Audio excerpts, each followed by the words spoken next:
वालेकुम, welcome back to my YouTube channel. मैं हूँ अलीमा शाहिद और आप देख रहे हैं द टेस्ट एक्सपीरियंस। आज मैं आपको ऑक्टोपस थीम केक के बारे में पूरी गाइड दूंगी इस पूरे ट्यूटोरियल में कि किस तरह से केक बनता है, क्या क्या चीज़ें बीच में यूज़ करनी है और किस तरह से केक के ऊपर फॉन्डेंट टॉपर्स इस गर्मी और बरसात के मौसम में लगाने हैं। क्योंकि मेरे पास जो केक का ऑर्डर था वो 2.5 के पौंड का ऑर्डर था और जो केक बोर्ड हमने यूज़ किया था ये 8x8 इंचज़ का केक बोर्ड था। जो वनीला स्पंज था हमने इस केक के लिए बेक किया था। मैंने 2 स्पंजेस बेक किए थे, उसको सेंटर से हाफ कर ली थी दोनों स्पंजेस को, और केक को जो था मैंने कंडेंस मिल्क, क्रीम चीज़ और मिल्क के साथ सोक किया था अच्छे तरीके से। इससे केक के स्पंज में बहुत अच्छा फ्लेवर आता था। वाइट चॉकलेट फ्लेवर था क्योंकि हमारे केक का और सेंटर में वाइट चॉकलेट गनाश लगाई थी। इसी तरह से केक की सारी लेयर्स को इस मिल्क के साथ हमने अच्छे से सोक कर लिया था और सेंटर में वाइट चॉकलेट गनाश यूज़ की थी। यहाँ पे मैं आपको ऑर्डर वर्क करने के लिए एक अच्छी सी टिप बताती हूँ कि केक अगर आपके स्टैंड के ऊपर से स्लिप हो रहा हो तो टिश्यू पेपर का पीस लेके उसे नीचे रख दें और उसको स्प्रे गन की मदद से या पानी की मदद से गीला कर लें और फिर उसके ऊपर अपना केक बोर्ड रखें, तो आपका जो केक बोर्ड है वो बिल्कुल भी स्लिप नहीं होगा और ऑर्डर वर्क बहुत अच्छा होगा आप लोगों का।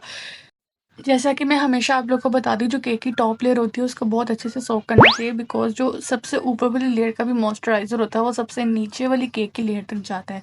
तो जो बेस वाली लेयर होती है केक की उसको हमें कम से कम सोक करना चाहिए और जो टॉप होती हैं उनको फुल अच्छे से सोक करना चाहिए, बिकॉज एक तो जब हम केक को क्रम कोट करके फ्रिज में रखते हैं तो उसका मॉइस्चराइज़र लूज़ होता रहता है। इसलिए जो सबसे टॉप लेयर है उसको अच्छे तरीके से हमें सोक करना चाहिए ताकि ऊपर का जब मॉइस्चर नीचे आएगा तो नीचे वाली लेयर्स भी सोक रहें। ठीक है, ये केक को मैंने क्रम कोट करने के लिए करके ओवरनाइट मैंने फ्रिज में रख दिया था।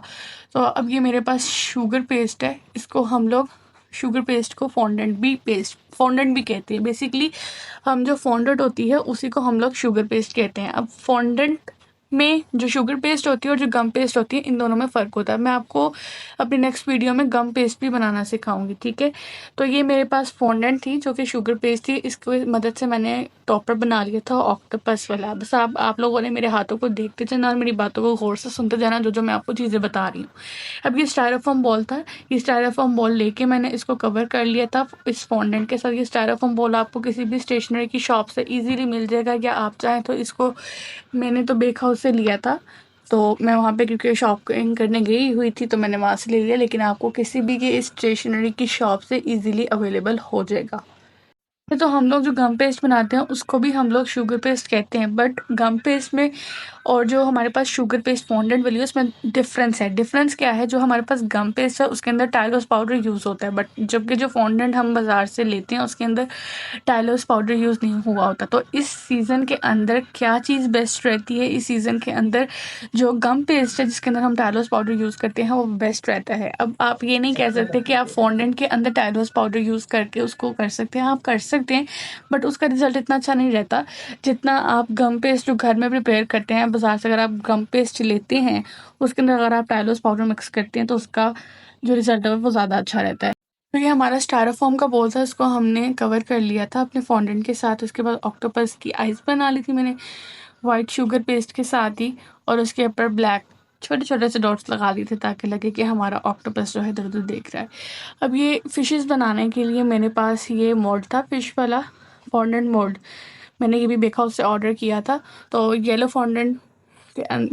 कलर को फॉन्डेंट के अंदर मिक्स करके मैंने फिशेस भी सारी बना ली थी इस तरह से। ठीक है, चल के आप लोग वीडियो के अंदर देखेंगे कि जब मैं ये वाली फिशेस अपने केक के ऊपर लगाऊंगी तो थोड़ी देर बाद जब मैं इसको फ्रिज में रख के निकालूंगी तो ये केक के ऊपर से स्लिप हो गई थी। क्यों स्लिप हुई थी, स्लिप होने की वजह क्या थी कि एक तो ये फॉन्डेंट का टॉपर था शुगर पेस्ट नहीं थी, बिकॉज जो शुगर पेस्ट होती है हमारे पास, सॉरी ये शुगर पेस्ट थी, फॉन्डेंट का टॉपर था। जो गम पेस्ट होती है हमारे पास वो जल्दी से ड्राई हो जाती है, तो ये गम पेस्ट नहीं थी। अगर ये गम पेस्ट होती है जल्दी से ड्राई हो जाती, बट क्योंकि ये शुगर पेस्ट थी हमारे पास फॉन्डेंट था इसलिए ये जल्दी से ड्राई नहीं हुआ और इसको अंदर नमी आ गई थी। जब हमारे फॉन्डेंट का टेम्परेचर चेंज होता है ना, हम क्योंकि काम कर रहे होते हैं अपने रूम टेम्परेचर पे, या जो इस मौसम में लाहौर में जितनी गर्मी है बाहर का जो टेम्परेचर है वो बहुत ज़्यादा गर्म होता है, हम उस टेम्परेचर के ऊपर काम कर रहे होते हैं। जैसे ही हम उसको फ्रिज में रखते हैं उसका टेम्परेचर सही हो जाता है, सेट हो जाता है, लेकिन जब हम उसको फ्रिज से दोबारा से निकालते हैं तो उसका टेम्परेचर डाउन हो जाता है, जिसकी वजह से हमारा फॉन्डेंट जो है मेल्ट होना शुरू हो जाता है, बिकॉज ये इतनी जल्दी ड्राई नहीं होता फॉन्डेंट, जबकि शुगर जो गम पेस्ट है वो जल्दी से ड्राई हो जाती है। तो इस सीज़न के अंदर जो बरसात का मौसम है, गर्मी का ये जो सीज़न चल रहा है, इसके अंदर जो टॉपर्स बनाने हों वो गम पेस्ट से बेस्ट रहते हैं। जब भी टॉपर्स आप लोग बनाएं तो गम पेस्ट के थ्रू ही बनाएं। और जब केक को कवर करने की बात है तो केक को कवर वो फॉन्डेंट से ही करते हैं, बिकॉज जो गम पेस्ट है, जैसा कि मैंने आपको बताया, वो जल्दी से ड्राई हो जाती है। तो अगर गम पेस्ट के थ्रू हम केक को केक को कवर करेंगे तो वो इतना अच्छा कवर नहीं होगा, उसके अंदर सारे ऐसे स्क्रैचेस आ जाएंगे और वो केक फट जाएगा, फिर वो ज़्यादा हमारे लिए मतलब मसला बनेगा। तो केक को फॉन्डेंट के साथ कवर करें। टॉपर जितने भी बनाए वो गम पेस्ट के थ्रू बनाए। मैं अपनी नेक्स्ट वीडियो में आपको गम पेस्ट भी बनाना सिखाऊंगी कि होममेड गम पेस्ट किस तरह से बनती है और उसके टॉपर्स किस तरह से बनते हैं। फिर मैंने क्या किया था कि जब मेरे ये टॉपर्स थे जो स्लिप हो रहे थे, तो मैंने क्या किया था, इसके पीछे वाइट गनाश लगा ली। अगर आपके साथ भी ऐसे ही कभी हो कि फॉन्डेंट के आप लोग टॉपर्स बना लें और स्लिप होने लग जाएं, अव्वल तो लगाने से पहले ही आप इसके पीछे जो है अपनी गनाश लगा लें, या वाइट गनाश लगा लें, या चॉकलेट लगा लें, ताकि वो स्लिप ना हो। तो अब ये मैंने स्प्रे गन के थ्रू जो था अपने ये कर लिए थे सारे केक को कवर कर लिया था। इसके अंदर मैंने ब्लू कलर डाला था, ब्लू कलर के अंदर थोड़ा सा वाइट मिक्स किया था और केक को सारा मैंने कवर कर लिया था। ये सी थीम बनाया था, सी थीम के ऊपर ऑक्टोपस था। तो अब ये देखिए मैंने फिशेस अटैच कर ली। मैंने इसके पीछे कुछ भी नहीं लगाया था इस पॉइंट पे, और मैंने इस पॉइंट पे इसको फ्रिज के अंदर रख दिया था। यही मेरी मिस्टेक थी जो मैं आप लोगों के साथ अपनी मिस्टेक शेयर कर ली, बिकॉज जब हम केक बना रहे होते हैं हमें बहुत से चैलेंजेस फेस करने पड़ते हैं। तो इसलिए वीडियो बनाने का मकसद ये होता है कि आप लोग देखें और इससे आप लोग सीखें, ताकि जो गलतियाँ हमने की हैं वो गलतियाँ आप लोगों से मत हों। तो क्योंकि जब हम बना रहे होते हैं तो हमें बहुत सी डिफ़िकल्टीज़ फेस करनी पड़ती। ये मैंने ग्रीन येलो फॉन्डेंट के अंदर ही थोड़ा सा ग्रीन कलर मिक्स करके तो ये ग्रास बना ली थी, मतलब जड़ी बूटियाँ जो समुंदर के अंदर होती हैं। तो ये थोड़ा सा वो उसको लगा के मैंने उसके ऊपर अटैच कर दिया था। उसके अलावा ये रेड शेल्स बना लिए थे मैंने। ये किस तरह से बनाए थे इसकी मैं वीडियो नहीं बना सकी, बट बहुत ईजी है। आप लोग इसको बहुत इजीली तरीके से बना सकते हैं। मैं वैसे आपको ऑरली बता देती हूँ कि किस तरह से करना है। उसी मैंने जो वाइट मेरे पास फॉन्डेंट था उसके अंदर मैंने रेड कलर मिक्स किया, लेकिन जो रेड कलर है वो भी कुछ लोग कहते हैं कि हमें जल्दी से अटेन नहीं होता। तो रेड कलर शुगर पेस्ट के अंदर इतनी जल्दी नहीं आता कि जितना फॉन्डेंट के अंदर आ जाता है। तो बहुत आसान है, गोली सी बना के उसके अंदर जो हमारा क्या होता है फॉन्डेंट का टूल होता है जो राउंड वाला, उसके थ्रू मैंने इसके अंदर होल कर लिया था, तो ये बन गया था।